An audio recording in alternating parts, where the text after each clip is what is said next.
जय जिनेंद्र। जैसा कि यहाँ उपस्थित सभी लोगों को पता है कि आज गुरुदेव का 14वां दीक्षा दिवस समारोह मनाए रहे हैं।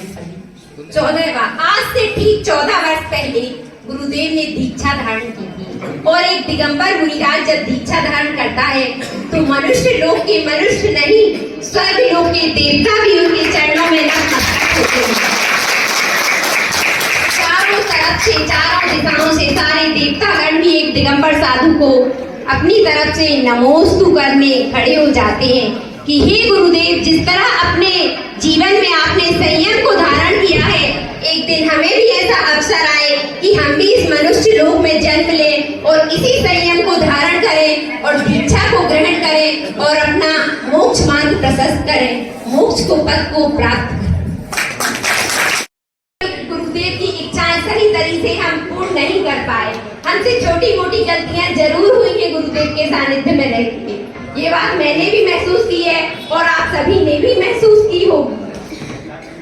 हमसे गलतियां होती हुई है, लेकिन मुनिराज ने हमेशा हमसे इतनी सहजता के भाव से हमें आशीर्वाद दिया है कि हमें कभी ये महसूस नहीं हुआ कि जाते जाते क्या हमसे गलतियां हो गई तो मुनिराज हमसे क्या रुष्ट हो गए हैं। इनका आशीर्वाद क्या हमें कम मिल रहा है? नहीं, हमने हमेशा गुरुदेव की सहजता में बस यही महसूस किया है कि गुरुदेव ने हमें भरपूर आशीर्वाद दिया है। और हे गुरुदेव, इन 7 माह से हमने तो महसूस किया है कि हमसे गलतियां हुई हैं, तो उनके लिए हमें और हमारे सभी परिवारजन को क्षमा करें, क्षमा करें, क्षमा करें। न केवल जैन समुदाय ही गुरुदेव के आशीष से लाभान्वित हुआ है, बल्कि आप सभी ने अभी वर्तमान में प्रत्यक्ष रूप में यहाँ उपस्थित सभी लोगों को देखा कि अन्य समाज और अन्य समुदाय के लोग भी गुरुदेव की चर्या और उनकी भाषा शैली से प्रभावित हुए। और जिस तरह तीर्थंकर भगवान के समूह शरण में न केवल जैन बल्कि मनुष्य, त्रियंत, देव सभी उपस्थित होते हैं, सभी समुदाय के लोग, ठीक इसी तरह इस आज समूह शरण में जी गुरुदेव मनुष्य, त्रियंत, भूत, पिशाच, साकनी, डाकनी सभी उपस्थित होते हैं, लेकिन आपने समूह शरण में तो आज और इन सभी को आपने ठीक वैसे ही जैसे समूह शरण में तीर्थंकर भगवान सभी को प्रसन्नचित्त होकर वात्सल्यमयी करुणामयी आशीर्वाद देते हैं, ठीक उसी तरह आपने सभी को वात्सल्य के साथ ऐसा आशीष दिया है कि सभी अपने जीवन में सुख, शांति और समृद्धि को प्राप्त करें और हमेशा सौदे में तो नहीं है का? आ जाओ सौदे में तो से बना है जो गुरु। गु मतलब होता है अंधकार, रूष का मतलब होता है प्रकाश। तो अंधकार से जो हमें, अंधकार अर्थात अज्ञानता, अज्ञानता को दूर कर जो हमें ज्ञान का प्रकाश भर दे, वह गुरु होते हैं। तो ऐसे उपशांत सागरी प्राण, मीठी बातें और चेहरे पर मुस्कान, ऐसे उपशांत सागर जी हमारे बीच विराजमान। महक उठा घर ये आंगन, जब से आप पधारे हैं, ऐसा महसूस होता है कि जन्मों जन्मों से आप हमारे। अगर हाथ में होता आसमान देने को तो मन करता है, सिर झुक झुक कर मान देने को मन करता है। आपने तो बंजर जमीन में चंदन उगा दिए, आपकी इस अदा पर सर्वस्व समर्पण करने को मन करता है। तो गुरु तो वो हैं, बहुत समय हो गया है, हम ज्यादा समय नहीं लेंगे। गुरु जो अपनी वाणी को लगातार एक पुष्प की भांति, जिस प्रकार पुष्प अपनी महक को महकाता है, अब ये हमारा है कर्तव्य कि हम उस महक को ग्रहण करते हैं या नहीं। गुरु का काम तो है अपने ज्ञान को लगातार, जैसे हमारे बीच विराजमान होकर लगातार 6-7 महीने से अपनी ज्ञान वाणी को प्रसारित कर रहे हैं। अब हमने कितना ग्रहण किया ये हमारे ऊपर है। तो हमारा काम तो ये है ग्रहण करना, गुरु का काम है प्रसारित करना। हम जितना ग्रहण कर सकें, हम अपने जीवन को उतना सुंदर बना लेंगे।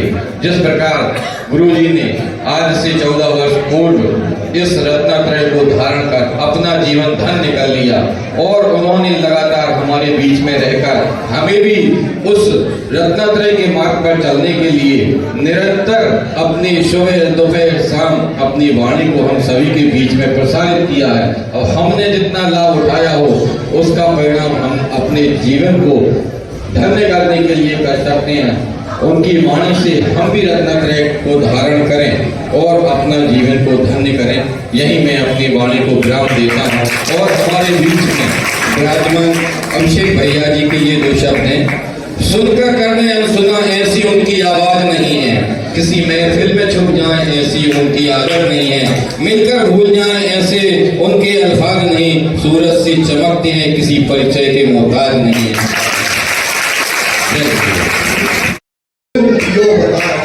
मैं इसी भैया के ऊपर महाराज श्री को मैं महेंद्र भैया से चाहता हूँ, महेंद्र भैया से उपसन सागर तक का सफर मेरे को मालूम है। अतः एवं महाराज श्री में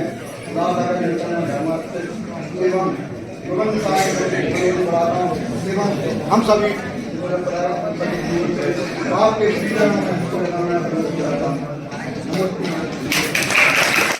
उदार सागर जी महाराज की वात्सल्य मूर्ति परम पूज्य 108 कान सागर जी महाराज की कार सागर जी महाराज की। आज हमारे लिए बड़ा सौभाग्य का दिन है। पता नहीं था महाराज श्री का दीक्षा दिवस बेगमगंज में मनाया जाएगा, पता नहीं कहाँ मनाया जाएगा, बिल्कुल नहीं सोच रहे थे सपने में। खबर मिली कि बेगमगंज की दिगंबर जैन समाज हराईपुर महाराज श्री का दीक्षा दिवस मनाने जा रही है। बड़े पुण्यशाली हैं आप लोग, बेगमगंज वाले बहुत पुण्यशाली हैं। चतुर्मास भी मिला, अच्छा विधान भी मिला, गोष्ठी भी हुई, विधान भी हुआ और इतना अच्छा कार्यक्रम भी हुआ। और उनके साथ में हमारे भैया जी अभिषेक भैया जी भी मिले हम लोगों को। बेगमगंज बेरे आए कभी क्या?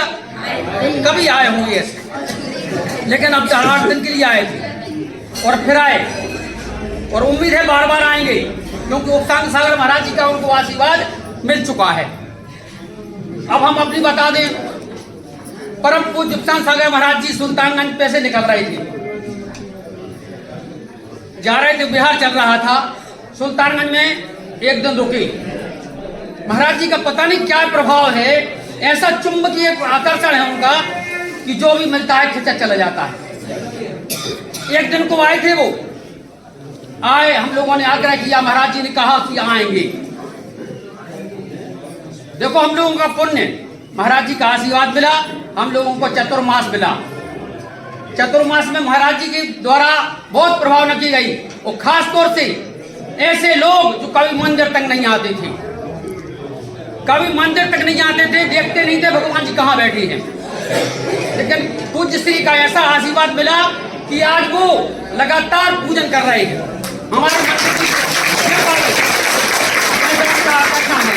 और साथ में हमें भी खूब मिला, इतना मिला कि समझ नहीं रहा हम।